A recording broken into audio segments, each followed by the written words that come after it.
Bienvenue sur la chaîne Emissario Unidos da Luz. Si vous avez aimé cette histoire d'EMI, n'hésitez pas à l'aimer et à vous abonner. Commençons par l'histoire. J'ai vécu une EMI 4 minutes après un accident de voiture. À ces instants où mon cœur s'était arrêté de battre, au lieu de rencontrer Krishna ou un dieu hindou, comme le voulait ma religion, j'ai rencontré Jésus, un être divin dont la présence m'a révélé la vérité profonde de la réalité et de mon existence, démantelant les présupposés sur lesquels j'avais fondé ma vie par ignorance.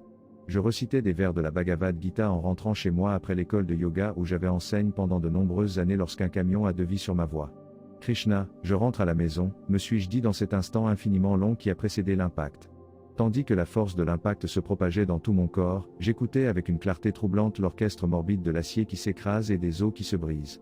Le monde devint alors noir, et, émergeant de l'obscurité qui suivit, je me retrouvai éveillé, contemplant la forme qui avait autrefois été si harmonieusement intégrée à mon identité, semblant désormais appartenir à quelqu'un d'autre que moi.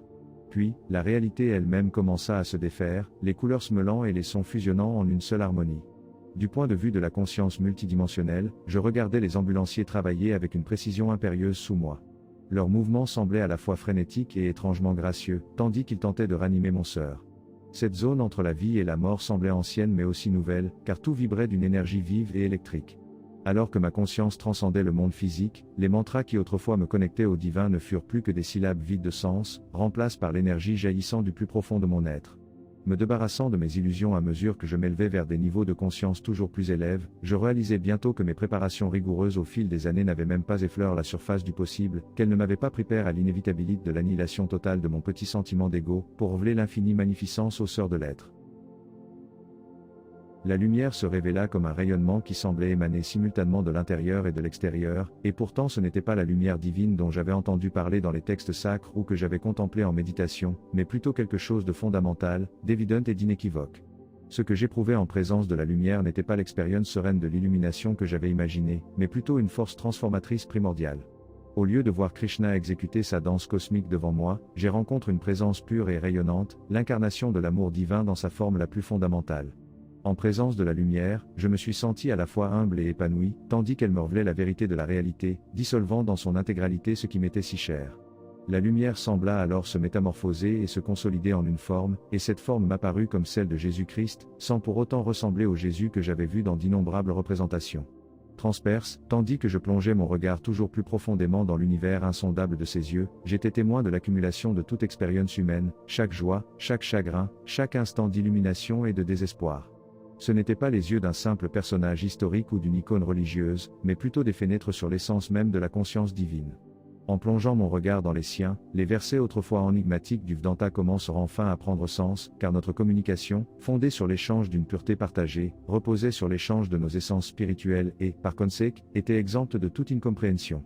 En fusionnant avec la lumière de la vérité pure et sans entrave, les fausses constructions qui imposaient des frontières entre les religions et les contradictions philosophiques qui m'empêchaient de dormir se sont résolues sans effort dans cet état transcendant les frontières du temps et de l'espace. Ces concepts autrefois abstraits étant désormais manifestes dans cet état de sainte communion avec la conscience christique, il est devenu évident que la vérité au sœur des versets védiques était la vérité même qui sous-tend les évangiles de Jésus. Il m'a été révélé que les religions et les traditions spirituelles n'étaient que des affluents se jetant dans le même océan divin et qu'aucune pratique spirituelle accomplie avec sérieux n'est vaine. J'ai vu comment mon dévouement au yoga a contribué à intégrer la conscience christique d'une manière qui affaconne mes pensées et mes actions et transforme mon sœur, tout comme cela se produit pour ceux qui parcourent les 1001 voies avec une sincérité sincère.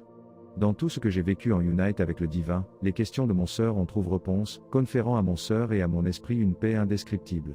Je ne sais pas quand, mais je me souviens de la sensation d'être soudainement ramène à ma forme physique, chaque nerf étant parcouru d'un picotement électrique.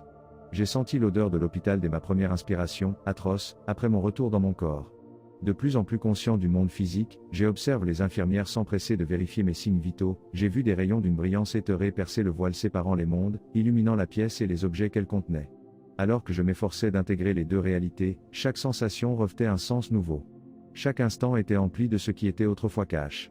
Avec une certitude inébranlable, je savais que je ne pourrais plus jamais revoir le monde avec le prisme que j'avais avant l'EMI. Mon studio de yoga est depuis devenu un laboratoire d'exploration de la conscience. Même si j'enseigne toujours les asanas, chaque posture sert de transition pour introduire et discuter de vérités plus profondes sur la nature de la réalité à l'école de yoga. Si certains élèves ont accueilli cette évolution avec enthousiasme, leurs yeux se sont illuminés de reconnaissance lorsque mes mots ont résonné avec leurs propres intuitions inexprimées, d'autres ont discrètement disparu, mal à l'aise face à des enseignements qui remettaient en question leurs présupposes sur la nature de la réalité.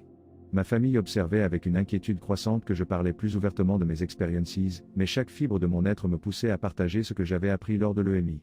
Le studio de yoga est devenu un sanctuaire pour les chercheurs prêts à s'aventurer au-delà des frontières de la spiritualité conventionnelle, et grâce à l'école, j'ai la chance d'être témoin de moments de rupture chez les élèves, ces précieux moments où leur compréhension s'élargit au-delà des frontières traditionnelles, et dans leurs yeux, je vois se refléter la même vérité qui a changé ma vie à jamais.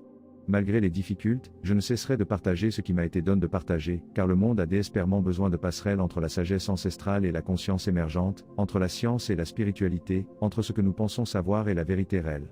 Dire ma vérité m'a ouvert la porte à une liberté dont j'ignorais l'existence.